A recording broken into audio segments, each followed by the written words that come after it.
I'm Stila Webb. And I'm Siobhan Ghosh. I'm going to write my first fiction novel this year. And I'm going to film it. And we're going to release one video each week. And if you keep up with Stila's word count, by the end of 2017, you'll have... This sucks more than anything that has ever sucked before. Alright, 10%ers. By now, in your editing process, you should have given your full completed manuscript to a bunch of trusted friends and gotten nothing but glowing 5-star reviews from your trusted friends and random beta readers. Of course, none of us have done that. I've only gotten 4 chapters done so far, so there you go. But still, you should be getting some beta feedback at this point, finding out if your jokes work, finding out what doesn't work, and in amongst all the 5-star reviews, there might be like one 4.5-star review in there, and so you'll have to deal with accepting a little bit of criticism with grace and elan. Just a little bit of criticism. Just a little bit. So I can tell when Stila posts something up on Scribble because I hear stomp, stomp, stomp, stomp, stomp, stomp, stomp coming over to my writing office when she's like, they didn't understand the joke. They think I should rename my characters. It's only happened like twice, maybe 3 times. Getting criticism is pretty difficult because writing is a very personal thing. I mean, you're opening yourself up like this. It's really easy to take any bit of criticism as a personal slight to who you are as a writer and a reflection of what they think of you, and it's not. So the main thing to remember is you're the writer and they're just a reader, so you're better than them. So no matter what they say, you're better than them and you're worth more as a person than whoever they are. Ignore all of that. Rule number 1 of getting criticism is don't take it personally. Unless it's literally addressed to you and they are calling you stupid, you don't take it personally. It's not about you, it's about what's on the page. Not you, the page.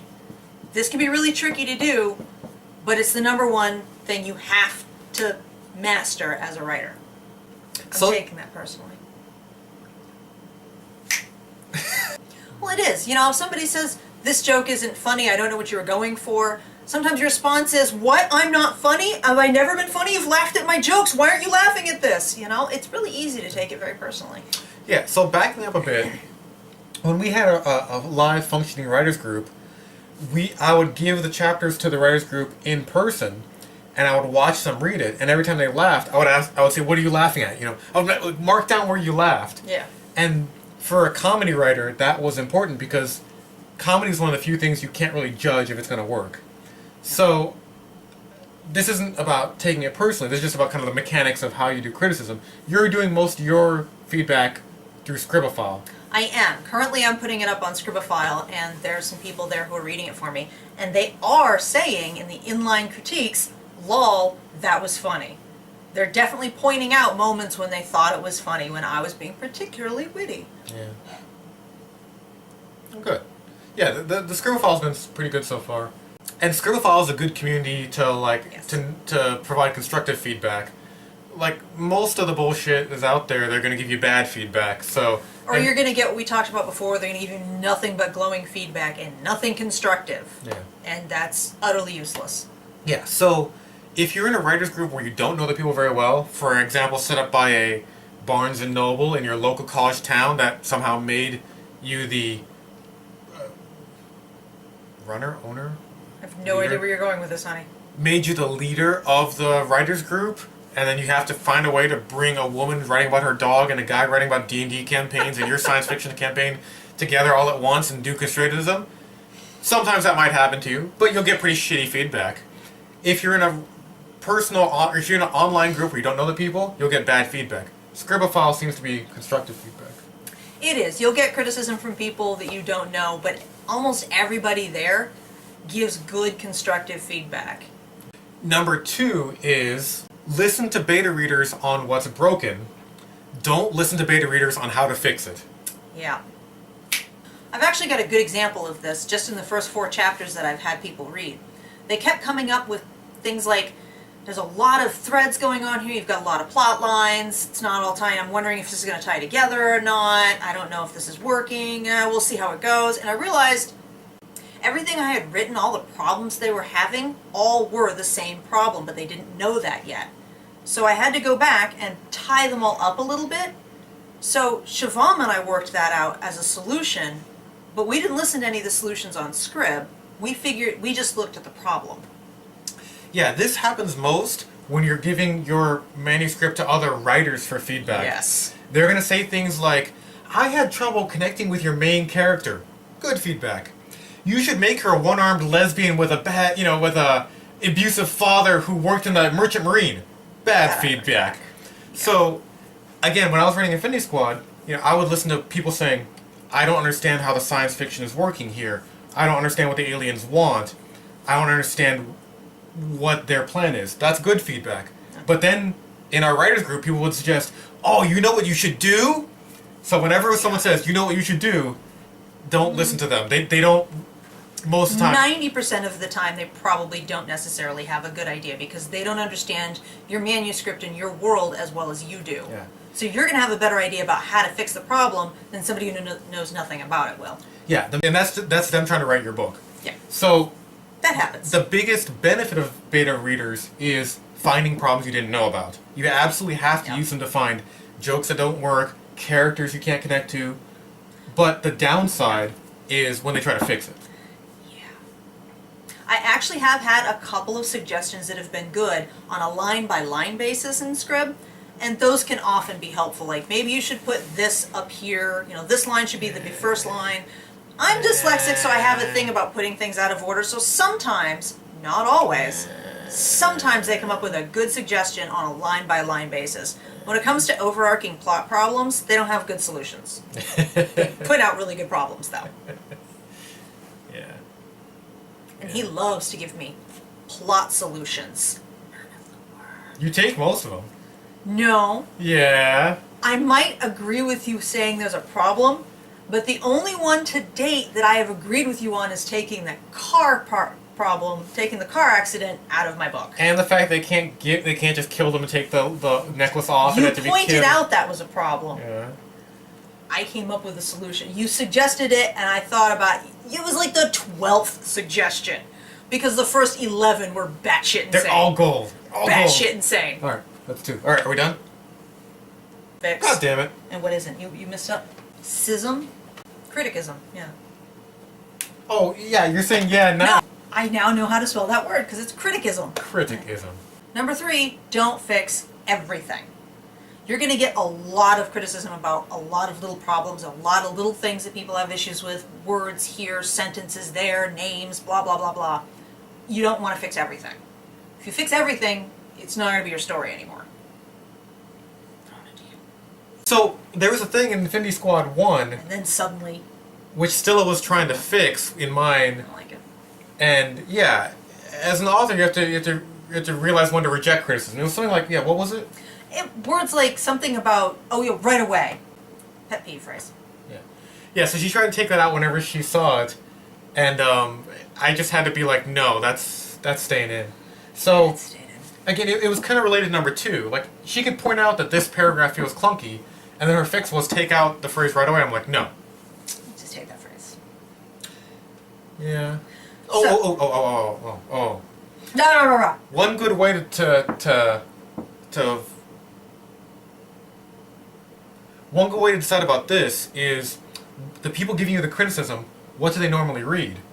The problem with my Barnes & Noble group, writers group that I just got made king of for some reason, was we had one person who was writing a D&D fantasy novel, one woman who was writing just about her dog and how her dog looked really cute, and then me writing like these avant-garde science fiction, neo, kind of sexy stories about people colonizing Mars, and I could listen to almost 0% of their criticism because we were not in the right genre. Right, they didn't understand the rules of the genre and what you're trying to write to. And going outside of genre can sometimes be good because you can get some really good insights, but the majority of your criticism should come from people who read that genre. Yeah, or something close. Science fiction and fantasy kind of go well They're together. pretty close. But you don't want to get like a romance reader reading your science fiction story because they'll be like, there's not enough romance in it. We're like, yes. You don't want to have a deep literature person trying to read your YA fantasy. It's probably not going to go over well. Yeah. You probably just don't want to leave deep literature people out of the whole criticism in general. I They'll wouldn't give say you that. a a master's thesis set is almost entirely useless. I wouldn't say that. I like literary elements in my fiction.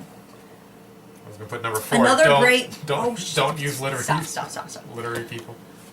Another great way to figure out if what somebody's suggesting is actually a problem is how many people are pointing that thing out. Yeah. If you have 4 readers, it's just a good rule of thumb. If you have 4 readers and one person is pointing something out and it doesn't resonate with you, I probably wouldn't bother with it. It's probably not that important. If 2 people point it out, if 3 or 4 people point it out, it's a problem. I don't care how you feel about it, it's a problem. In our original writers group, we had 2 people who were mood writers. It was Stila and Chandler. And they had 2 people who were kind of action writers, me and Rick Barnes. Hey, Rick. Hey, Rick's daughter. So, we had it was like a 50-50, it was a deadlocked vote on every change Every time. that you wanted to make. So again, you got to look at, are the people reading this the type of people you want to attract? And sometimes it would be a 2 and 2 the other way. Like when me and Barnes were going on about who lit the lamp? And where'd that ship come from? No, I understood the ship. It was an analogy. You guys are like, what? Where is the ship? There was supposed to be a ship and now there's a truck. I'm like, no, it was being compared. Oh my God. The thing to remember when you're taking this criticism and you're using it and applying it is you are ultimately the judge, jury, and executioner of your work. You have the ultimate decision to make about what you're going to change and what you're going to leave. It's your book. So don't let other people change it into something that you don't want it to be. Take advice, but don't take it so far that you end up writing something that is completely not you, that you're not happy with. Yeah, we talked about how in your life you may only have time to write one book. Maybe you only have 1 year to put toward this. So make sure you write the book that you want to see. Take the chances. The freedom of self-publishing means there's no editor or publisher forcing you into a genre or forcing you to be more mainstream. So take the chances you want. Put in the sex scenes you want. Put in the gory, bloody fight scenes. Put in the weird twists. Put in the weird framing devices, jokes that you want. And if, your mother or grandmother doesn't like it, maybe the book's not for her. Mm-hmm. But, yeah, write the book that you want to see 20 years from now, that you want to be happy and proud of, that said, man, this is the one book I wrote in my life. Yep. Take the criticism that will make your book more like what you want it to be. Yeah, half the shit I did in Infinity Squad 1, I was like, I'm glad my parents are never going to read this, They have it on their bookshelf, they're never going to read it. Yeah. But it's the book I always wanted to read. I wrote the book I always wanted to read, and that's what you should do. I agree. The homework this week should be find 3 beta readers and have them read at least your first chapter, maybe your second chapter, and like the blurb or back cover, and ask them would they keep reading. If you don't have beta readers, send it to... Hey@writing.wang. Send it to... Hey@writing.wang. And we'll take the time to read the first chapter and give you some kind of feedback. And second piece of homework is join Scribblefile. We've plugged it a couple of times. It's a good community. I highly recommend it if you want to become a better writer.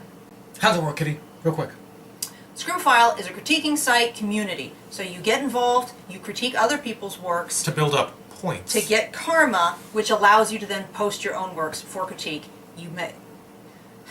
You create relationships with other readers and other writers, and it's a great community. And you can take the Scrib bucks and spend it in the Scrib No, store. you're confusing everyone. Stop. It's just karma. It's fine. It's just karma. Send it to us if you can't find any beta readers. Until then, Get editing. .gov.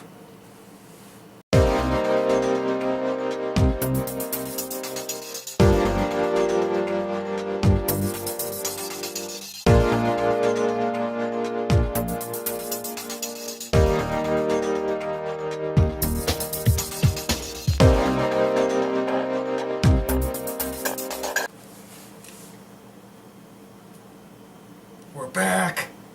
Basement Studio, baby! Basement Studio.